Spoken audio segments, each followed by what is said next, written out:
it's not very often that you can get to see a newborn calf sucking. Well, we don't seem to get to see it very often. They seem to do it in secret sometimes, and we're never sure if they've been sucking or not. But Rainbow, being the good mummy she is, has managed to get her calf on sucking so that I can be sure that it has actually sucked.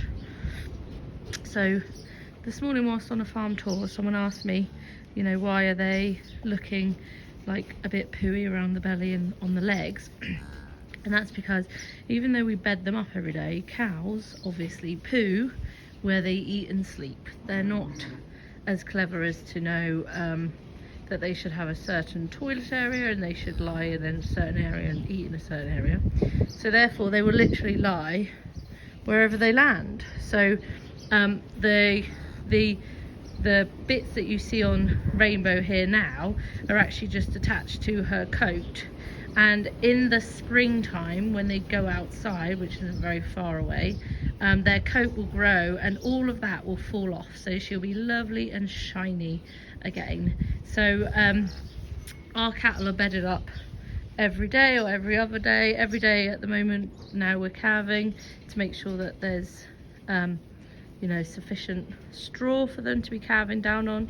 But it's kind of like a given that there's going to be a certain amount of poo stuck to the actual cows.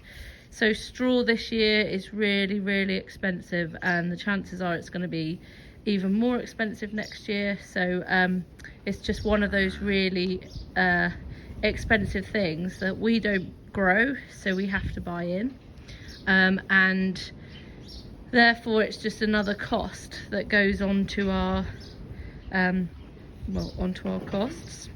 And it's why we have been experimenting with outwintering some of the what I call lighter cattle. So these cows aren't very big, but we've got some other bigger cows which are like 700-800 kilos, and if it's wet, really really wet, they'll literally ruin a field. So we have been seeing what it's like to have cows or cattle out over winter to try and reduce our amount of straw usage, and it's just another one of those things where farmers, we're going to have to look at potentially doing something different. What that is, we don't know. The interesting thing is that this shed that they're currently in, this is a really old like pole barn shed that they put up years ago for, it would have been just for hay, has no concrete in the bottom, so it's really good at draining. So our other sheds have concrete in, so they hold kind of all the liquid. So it's ideal for them to come into this side really, so that they're you know, they're lying drier. See the other little baby here with its mama?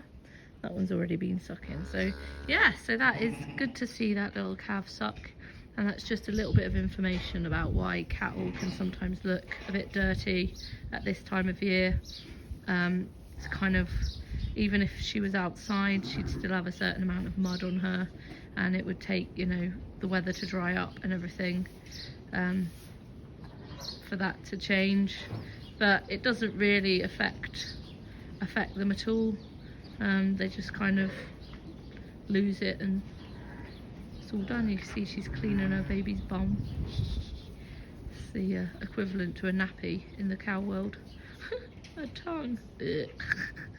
Thank goodness we've got nappies, eh? And that is that. So if there's any questions that you have about this video today, then I'm more than happy to answer any questions you have. Thanks for listening.